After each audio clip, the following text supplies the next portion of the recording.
Clio here, and today I'm doing the I Want to Believe book tag.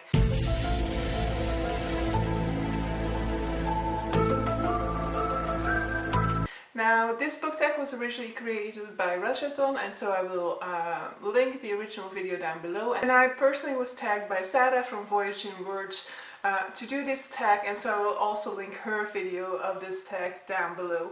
So this tag is an X-Files inspired book tag. Now, I personally don't think I've ever even seen the X-Files, but obviously I'm well aware of what the X-Files is, and part of me wants to see it one day because part of me knows that it's just like such a big influence on our like TV culture, on the way that TV shows developed. But on the other hand, it is also like I think the formatting of it is very much like a procedural, and I personally really prefer an overall story arc to like separate episodic nature. Even if there is like an overarching story arc, I still sometimes feel like this whole procedural like separate episodes structure doesn't really work for me. That being said, I do definitely want to take this tag not only to support these great creators, but also just because I think it has some very interesting questions to talk about. Sadly enough, my answers might not be super interesting because I realize that I talk about the same books all of the time. So all of the prompts in this tag refer to certain episodes, and so the first one is the pilot episodes. So for this one, I will be recommending a book that is a great start to a series. And for that one, I didn't have to go far. I didn't even take that book with me, I see. So, one second.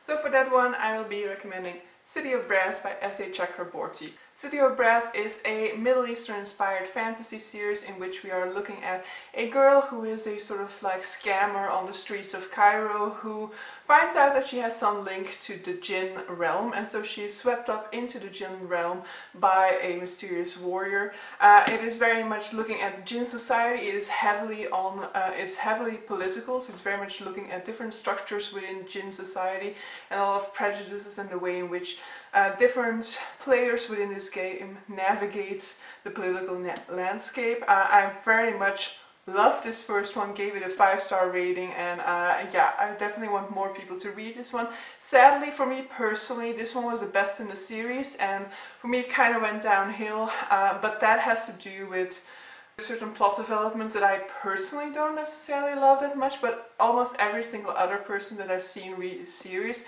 actually loved the later books in this series more than they loved the first one.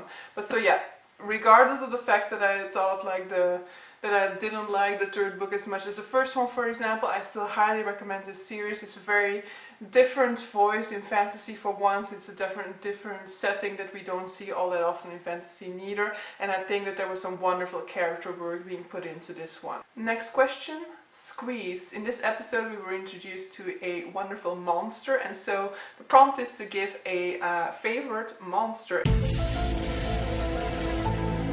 And so I actually am going to refer to a book that I recently read because I have zero memory clearly, but also because yeah, I don't think monsters easily stand out to me, and this one definitely did because I thought it was such an interesting concept for a monster. And for that I'm going to be giving you the Poppy War. So in this book we are introduced to the monster that is called a teme, and a teme is a character that's kind of it's a monster that eats people's faces, and then it assumes those faces and their identity and kind of tricks new people into its web, and then it tries to kill those people, eat their faces, and so it continues on. And so it was very eerie and atmospheric scene within this book, and so I absolutely loved that sequence. It really reminded me of like Japanese horror movies or something like that, so that is going to be my recommendation here. The next prompt is the ErlenMeyer, how do you say it in English? The ErlenMeyer, I will just say it in Dutch, the ErlenMeyer Flask, and that is an episode in which they find a baby alien. For this prompt we need to recommend a favorite sci-fi book. And yeah, that is part of the reason why I keep on recommending the same books, because if you're going to ask for my favorite, I'm going to give the same answer each and every time, and that's going to be Jurassic Park by Michael Crichton. If I end up getting some more like clout on BookTube, I might get associated with this book, and I wouldn't mind at all, because Jurassic Park is just wonderful. It's one of my favorite movies of all times. I know I don't set the bar very high. I'm not saying that objectively speaking it's a great movie, but I just love that movie. It has so much nostalgia for me as well, and I just love rewatching it. And even if you've seen that movie, there's still so much to this book. It's not necessarily that we're going to be adding so much to it, but it's just, even if you've seen the movie, this is well worth it, and there's like a structural principle being used within this book that totally elevates the story past the experience you had with it in the movie. So I would highly recommend this one. I highly recommend Michael Crichton in general, though there are like ups and downs with his works. There are definitely books of his that I've enjoyed a lot, and then there are some others that I felt like weren't as strong. For example, I wouldn't necessarily recommend The Andromeda Strain, which is one of his pandemic books that I assume a lot of people might be drawn to in this time, but I don't think that that one holds up very well. But Jurassic Park, definitely one of his best, and definitely one that you should be reading if you love the movie. And if not, if you love sci-fi, definitely still give it a go. For this next one, I'm definitely going to have to cheat and look down, because I cannot remember the name of this episode. So it's called CLYDE BRUCKMAN'S FINAL REPOSE. So this is an episode, and the only episode of the X-Files that ever won an Emmy, and so for this one we have to give our favorite book. So once again, this is going to lead me into, this is a prompt that could lead me into familiar territory, but I actually think that I haven't talked about this book in a while, because I've only been given like recent favorites. So I can talk about this one for once again, and that is Persuasion by Jane Austen. So Persuasion is my favorite Jane Austen, and it is an Austen that, it was probably one of the last Austens that I actually read. It's it's probably the last movie adaptation that I actually saw out of the bunch. So for a very long time for me, Pride and Prejudice like stayed on top, but then I read Persuasion. In Persuasion, we were following a heroine that's totally different from Lizzie Bennet that we have in Pride and Prejudice. Lizzie Bennet is very much somebody who is outspoken, who doesn't mind making her opinion known. She's a much more open character, but Anne, which we are following in this story, Anne Elliot, is very much a quiet, introverted character who puts others' needs before her own, who is not very comfortable with speaking up for her beliefs and with fighting back when people are trying to make her do certain things. But throughout this book we will see that there are definitely occasions where she will stand up for what she believes in, for what she wants to see happen in her life. And I just love her character, but I also love this romance, because the romance in this one is a second chance romance. So we are following Anne Elliot and Captain Wentworth. Captain Wentworth and Anne Elliot used to be a thing when they were younger, but then she was pressured by her family, by her friends, to let this match go, to not pursue this match, because he had a very low standing. He was joining the military. There were not many prospects in the match, and so she allowed herself to be persuaded to renounce Captain Wentworth. But so years later now, Anne is still single, and through circumstances she is thrown in the path of Captain Wentworth, who's now made it into the post of captain, who is risen within the military and has become a very suitable match. But Captain Wentworth on his side then has a lot of resentment towards Anne for allowing family and friends to talk her out of it, for allowing the influence of these other people to convince her that she wasn't, that love wasn't enough. So I absolutely love this one, and I hope more people start reading it, but I do know that it is amongst Jane Austen fans, it's definitely also very much loved. Persuasion definitely warrants a shout out from time to time, and is definitely one of my favorite books of all time. The fifth prompt is Josie Chungs from Outer Space, which is apparently a funny abductions episode. So for this one we have to give the funniest book you've read. Now, I don't necessarily read a whole lot of funny books, or they don't stick around in my head as for being funny, you know, that's not the reason why I remember them. So I actually had quite some difficulties with this prompt, but there's one that in particular stands out and that I also have a good enough memory of why it was funny to be able to talk about it. And it is actually going to be a Dutch book. I almost never read Dutch books, so I almost never talk about Dutch books neither. But this one is an exception, and that is The Latecomer by Dimitri Verhulst. Should be available in English as the title that I just mentioned. And this is a book about a guy who's basically kind of sick of being around his wife all the time and of his wife making demands on him, making complaints. And so he starts to pretend that he has dementia in order to get rid of her and be able to chill at a retirement home. So yeah, it's a funny one, and I absolutely do want to reread it at some point and see how it all went down in particular. Prompt number 6 is Home. This is an episode that was never re-aired because the content was apparently super disturbing. So recommend a book that you find very disturbing. And for that one, I'm going to be talking about We Need to Talk About Kevin by Lionel Shriver. So I don't physically own this book, so here you have the cover for it.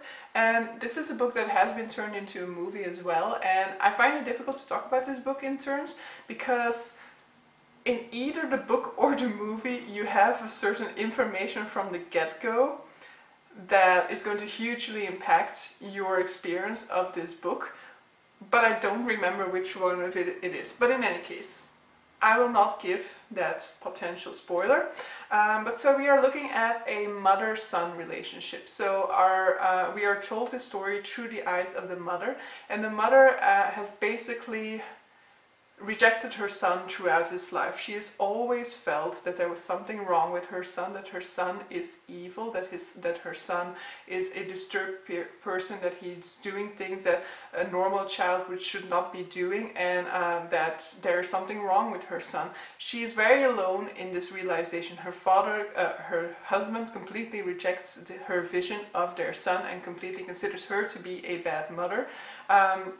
And so this book is going to go into very dark places. It's going to look at a very dark relationship between mother and son. And because you are seeing it, of course, from the mother's perspective, you are also seeing proof of the fact that, of like her reasoning. You are also experiencing that son in that way. However, there's a secondary layer to it of you understanding that you are seeing it through her eyes, and that maybe this isn't a reality. Maybe her son is getting corrupted by the fact that his mother is rejecting him.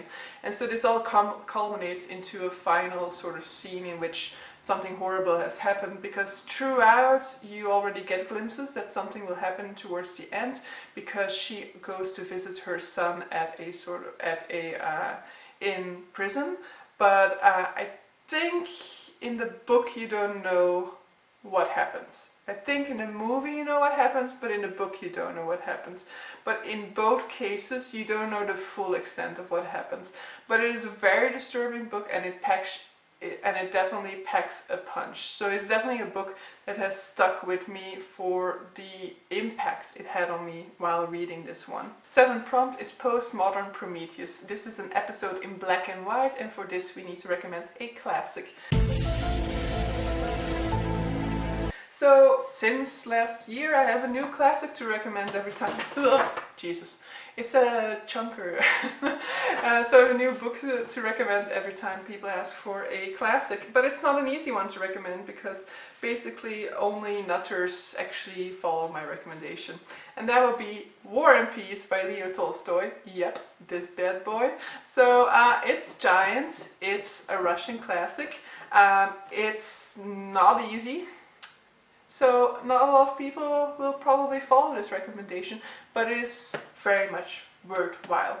And War and Peace absolutely swept me away. It was so much better than I could have anticipated. It is divided in War and Peace sections, and I know some people have problems with the War sections, and the War sections, they aren't always the most compelling, but I do like the fact that Tolstoy was trying to talk about the way in which we talk about war, the way in which wars, and especially like the whole idea of victors and losers is passed down into history, because the history is always written by the winner. You know, it's always written in hindsight, knowing what knowing the results that certain actions led to. And so what Tolstoy is very much trying to showcase in this book is that that is not how wars are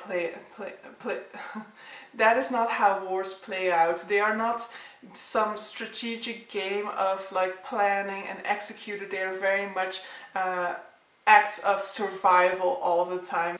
And so apart from this look at the way in which history is handed down, we are also looking at some like romantic interests within the peace sections of this book, at the way in which like socialism was rising and communism was rising, and so certain characters within the aristocracy here are starting to try and make changes to the way in which laborers are being treated. I overall just really loved it. I mean, I do definitely think that there's some circularity to the war sections of this book, but that just drove home the whole topic of like what war is actually like to me. And so while that was a little bit repetitive at times, I still overall really enjoyed this book, and even though it is 1,000 pages, I definitely think it was worth it to stick through with it. I actually listened to it on audiobook, 60 hours or something like that, or maybe even 80 hours, but it's doable, and it definitely is worthwhile. So if you want to give it a go, I highly encourage you. I know it's daunting. I also put it off for forever, but it has its merits, and I actually loved it from the beginning. So I would say if you give it a go, and if you're not loving it like when you're a quarter of the way through, then DNF it, because you're not going to like it at the end neither. But I definitely loved it a lot. It actually reminded me a lot of Jane Austen's writing. I definitely felt it had that same sort of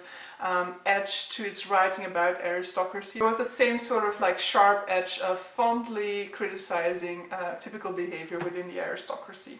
So the 8th episode is called Bad Blood, and that is an episode in which Mulder thinks that he killed a vampire, and he tells the story through flashbacks. So this prompt is asking you to recommend a book that makes interesting use of flashbacks.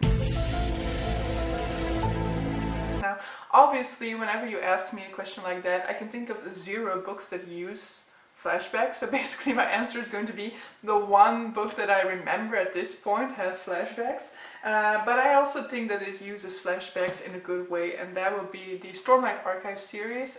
This is the first book, Way of Kings, that I recently got in its matching edition, because I had like the small paperback and all my others were this giant version. But so Stormlight Archive, I'm not going to go too much into the story of it, because it's just like so huge in its scope, but it is an epic fantasy. It's going to be a 10-part series, and each book mainly focuses on a certain character, and that's where the flashbacks come into play, because most of the time we are stuck in the present day, and we are looking at a big cast of characters. We are following multiple perspectives, but in each book, as I said, we're focusing on one character, and that means that we are getting flashbacks for that one particular character. So in the first book, for example, that is Kaladin.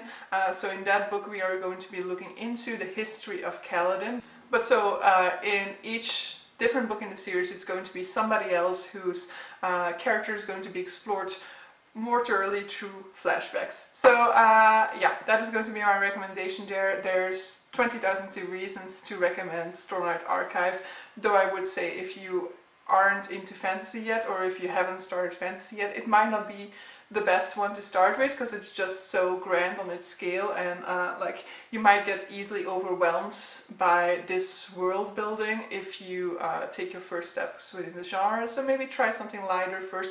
Try his Mistborn series, for example. But overall it is still pretty accessible. You know, Brandon Sanderson's writing style, even in this, is pretty accessible, but it's just such a big scope world that I think you probably better start with something else in the fantasy genre first. But yeah, quickly becoming probably already my favorite fantasy series.